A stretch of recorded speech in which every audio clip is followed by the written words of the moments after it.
विद्यार्थी मित्रांनो नमस्कार. मराठीच्या तासिकेमध्ये मी तुमचं स्वागत करीत आहे. आजच्या तासिकेला आपण गद्य उताऱ्याचं आकलन परीक्षेच्या अनुषंगाने गद्य उतारा त्याचं आपल्याला वाचन करता आलं पाहिजे, तो समजून घेता आलं पाहिजे. परीक्षेमध्ये आता कृतीपत्रिका आहे. कृतीपत्रिकेमध्ये उतारा दिलेला असतो. त्या उताराचं वाचन करायचं आणि त्याच्यानंतर त्यावर आधारित काही लघुत्तरी कृती असतात तर काही दीर्घोत्तरी असतात. म्हणजेच अभिव्यक्ती किंवा स्वमत याच्यावर आधारित कृती असतात.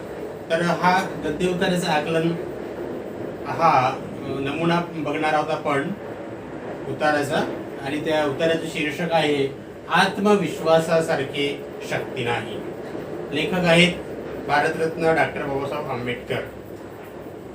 तर या उताराच्या माध्यमातून तुम्ही 4 मार्क किंवा 6 मार्क कसे सहज मिळवू शकाल, त्याच्यासाठी तुम्हाला तो उतारा एकदा वाचून त्याच्या खालचे प्रश्न वाचायचे, त्याच्यानंतर पुन्हा एकदा वाचायचं.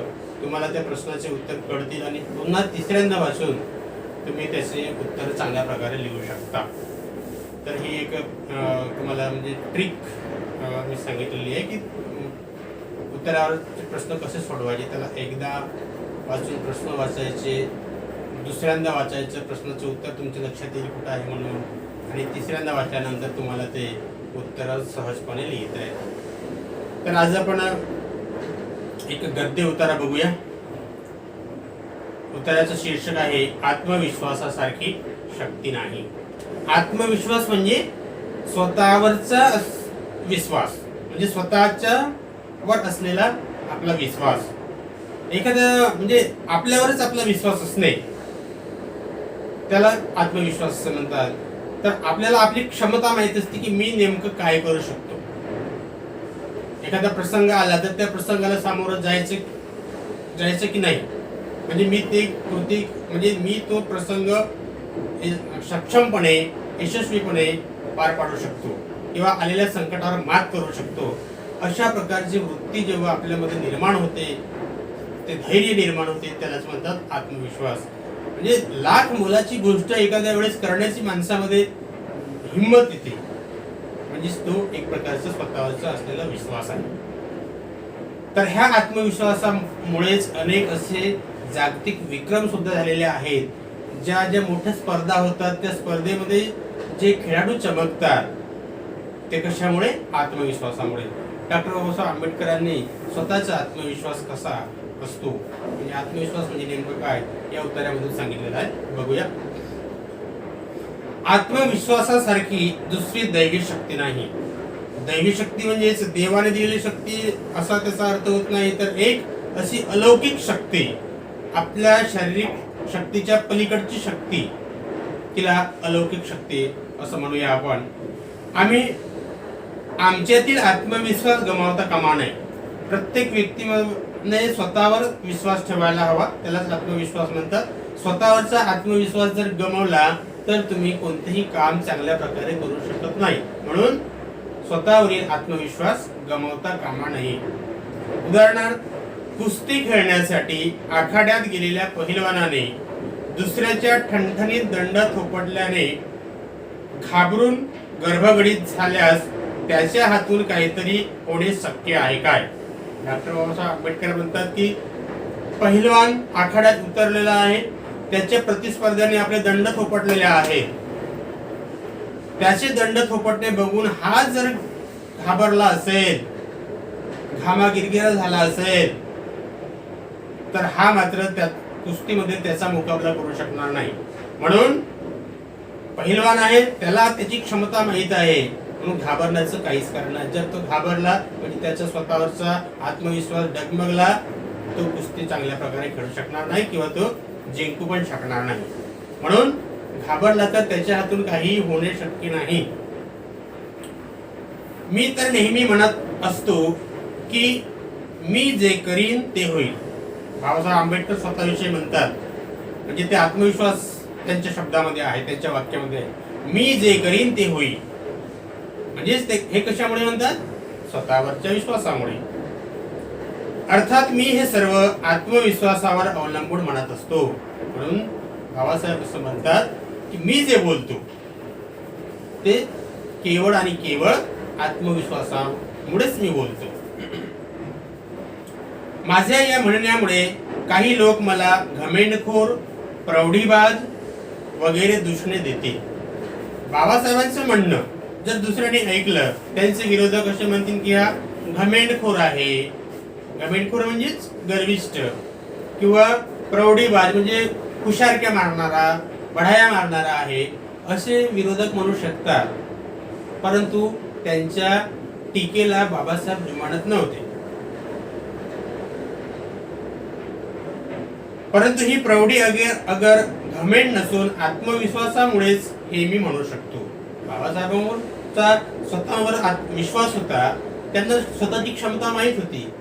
मी काय करू शकतो, काय करू शकत नाही हे त्यांना पक्क माहित होतं. म्हणून ते अमुक एक गोष्ट मी करेनच हा त्यांचा विश्वास होता.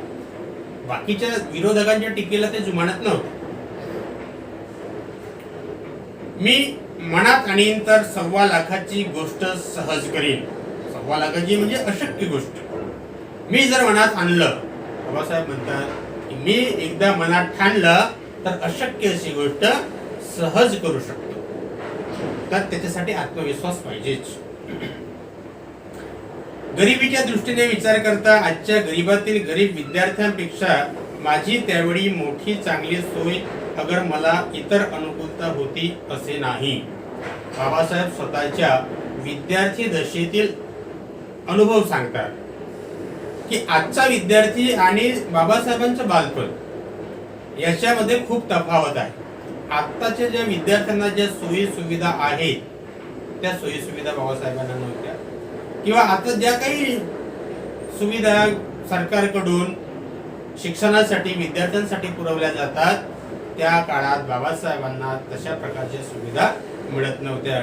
म्हणून ते म्हणतात की आजच्या सारखी सुविधा त्यावेळेस नव्हती, अनुकूलता नव्हती. मुंबईच्या डेव्हलपमेंट डिपार्टमेंटच्या चाळीत 10 फूट लांब व 10 फूट रुंद अशा खोलीत आईबाप भावंडे यांच्यासह राहून एका पैशाच्या घासलेट तेलावर अभ्यास केला. बाबासाहेब मुंबईत राहत होते म्हणजे असे मोठ्या महालात राहत नव्हते. त्यांचे वडील सैन्यातून रिटायर झालेले होते आणि त्यावेळेस पेन्शन ही तुटपुंजी होती. त्यांचा परिवार मोठा होता. त्या परिवाराचं पालन पोषण होणं सुद्धा अशक्य होतं. आणि मुंबईत 10 बाय 10 ची रूम, 10 फूट बाय 10 फूट अशा चौकोनी रूम मध्ये ते आई वडील आणि भावंडे राहत असत आणि शिकायला जात असत. तेही असून त्यांची गरिबीची परिस्थिती आणि 1 रुपयाच्या घासलेट तेलावर, म्हणजे तेव्हा वीज सुद्धा नव्हतं त्यांच्या विद्यार्थी दशेमध्ये. म्हणजे वीज नाही, इतर सुविधा नाही, तरी परंतु त्यांनी विद्यार्थी दशेमध्ये जी प्रगती केली ती केवळ आत्मविश्वासामुळे.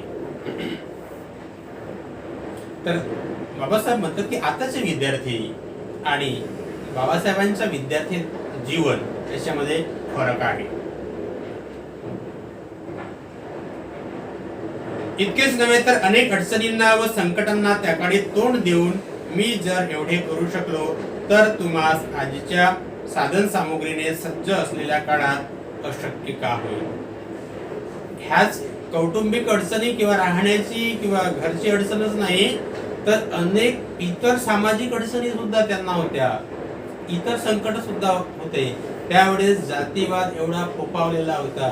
पाणी पिता येत नव्हतं, रस्त्यामधून जाताना एखाद्या उच्चवर्णीयाचे जवळून जाता येत नव्हतं, किंवा अनेक असे त्यांना त्रास दिले होते. म्हणजे अनेक अडचणी, अनेक संकट त्यावेळेस त्यांनी झेलले आणि शिक्षणाच्या द्वारे त्यांनी आपला समाजाचा किंवा स्वतःचा विकास केला.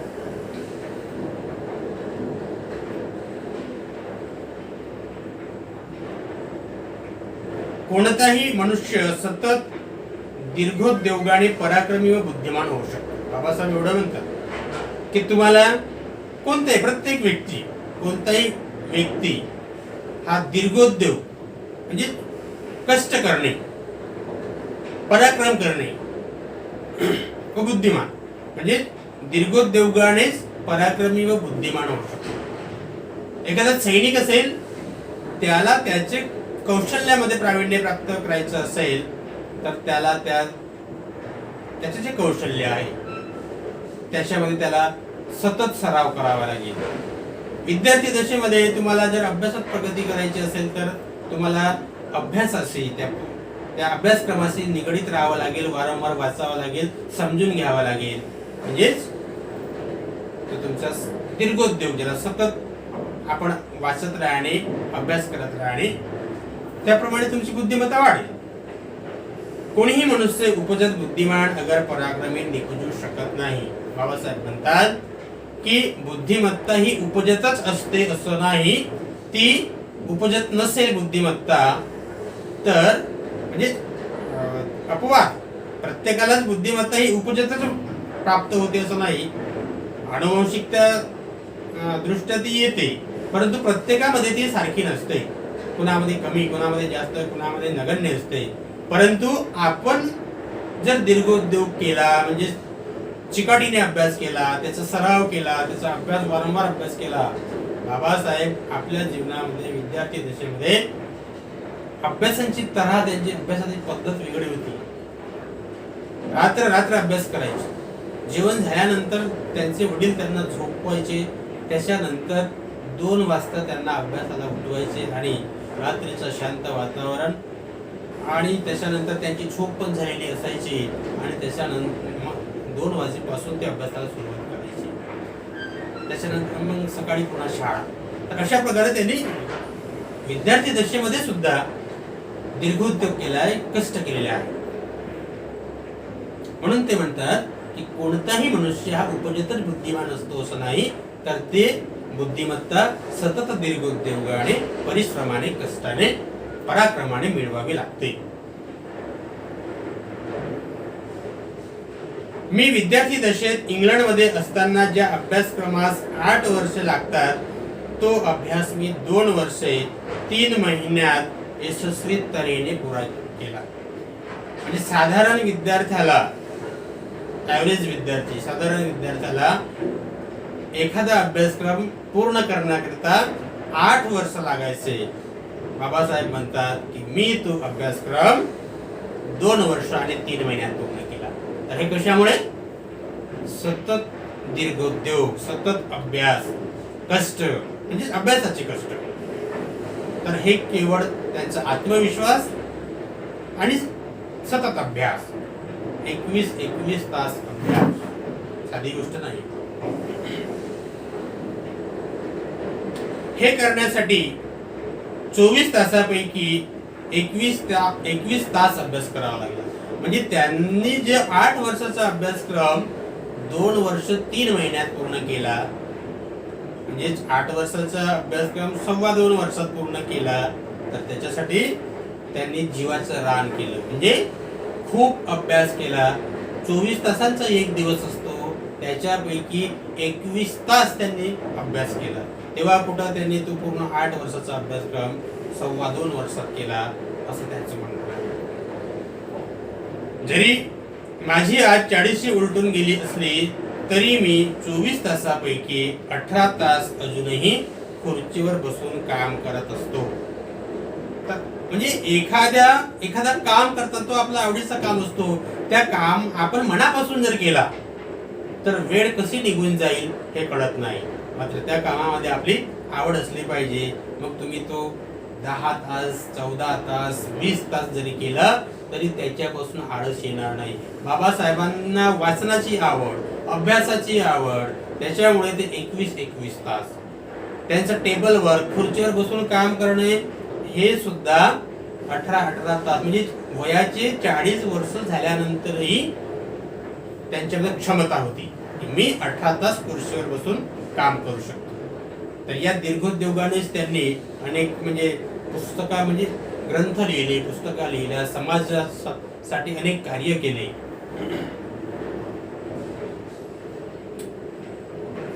चोवीस तासापैकी 18 तास अजूनही खुर्चीवर बसून काम करत असतो. दीर्घोद्योग व कष्ट करण्यानेच यश प्राप्ती होते. बाबासाहेब सांगतात विद्यार्थी मित्रांनो तुम्हाला की दीर्घोद्योग आणि कष्ट. आता विद्यार्थी दशेमध्ये दीर्घोद्योग म्हणजे सतत अभ्यास करत राहणे, अभ्यासाचा कंटाळा नाही, कष्ट करणे म्हणजे आपल्या शरीराला बिलकुल त्याच्यामध्ये सामावून घेणे, म्हणजे ती सवय आपल्याला लागून जाते की कुठला की अभ्यास. तर कोणतीही गोष्ट अशक्य नाही. आत्मविश्वासाने ती गोष्ट करा आणि त्या गोष्ट करताना मन लावून करा, आनंद घ्या, त्याच्यामध्येच तुमचं यश दडलेलं आहे. तर अशा प्रकारे या गद्य उतार्यामध्ये डॉक्टर बाबासाहेब आंबेडकरांनी आपल्या विद्यार्थी दशेतील अडचणी, त्या अडचणीवर त्यांनी केलेली मात, आजचा विद्यार्थी आणि त्या काळचा विद्यार्थी, त्यांची कौटुंबिक परिस्थिती, त्यांना येणारे संकट इत्यादीचा आढावा इथं आलेला आहे. आणि तरी सुद्धा त्यांनी सतत दीर्घोद्योग, पराक्रम, परिश्रम, कष्ट आणि हे सर्व आत्मविश्वासामुळे, त्यांच्या गोडीमुळे, वासनामुळे. तर हे सर्व म्हणजे ते जे जगविख्यात हुशार प्रकांड पंडित म्हणून गाजले ते त्यांच्या दीर्घोद्योगामुळे, अभ्यासामुळे, आत्मविश्वासामुळे. तर अशा प्रकारे या गद्य उतार्यावर काही कृती दिलेल्या आहेत. त्या कृती तुमच्या पाठ्यपुस्तकात आहेत. त्याच्यावर एक अभिव्यक्ती म्हणून आहे, व्यक्तीच्या जीवनातील आत्मविश्वासाचे स्थान स्पष्ट करा. 2 मार्काचा आहे. अभिव्यक्ती अशा म्हणजे तुमच्या मनातील विचार, म्हणजे व्यक्तीच्या जीवनामध्ये आत्मविश्वासाचं स्थान काय आहे, आत्मविश्वास म्हणजे नेमकं काय, याचा अर्थ आपल्याला आधी लिहावा लागेल. आणि आत्मविश्वासाने आपण कोणकोणत्या गोष्टी, आपली क्षमता ओळखणे. आत्मविश्वास म्हणजे नेमकं काय, स्वतःवर असलेला विश्वास. म्हणजे आपल्याला आपली क्षमता माहित असते की मी या क्षेत्रामध्ये हे काम करू शकतो. कुस्तीचा पैलवान असेल तर तो आपल्यापेक्षा बलवान किंवा ताकदवर प्रतिस्पर्ध्याला कसं हरवेल हे त्याच्याकडे कौशल्य असते. म्हणजे त्याच्यामध्ये आत्मविश्वास असतो की मी याला चित करू शकतो, आपटू शकतो. तर त्याच्यासाठी आत्मविश्वास त्याने गमावता कामा नये. जर तो घाबरला तर तो मात्र कुस्ती लढू शकणार नाही. तर असे अनेक उदाहरणं आपल्याला देता येतील. तर अशा प्रकारे उतार्याचं आकलन करायचं म्हणजे वाचायचं, एकदा वाचा, 2दा वाचा, 3दा वाचा, त्याच्या खालच्या कृती वाचा आणि तुम्ही तुमच्या मताने सुद्धा ते लिहू शकता, स्वतःच्या भाषेत लिहू शकता. तर अशा प्रकारे आज आपण गद्य उतार्याचं आकलन, उतार्याचं एक उतारा बघितला. उतार्याचं शीर्षक होतं आत्मविश्वासासारखी शक्ती नाही. लेखक कोण, डॉक्टर बाबासाहेब आंबेडकर. त्यानंतर आपण पुढच्या तासाला भेटूया. तोपर्यंत नमस्कार.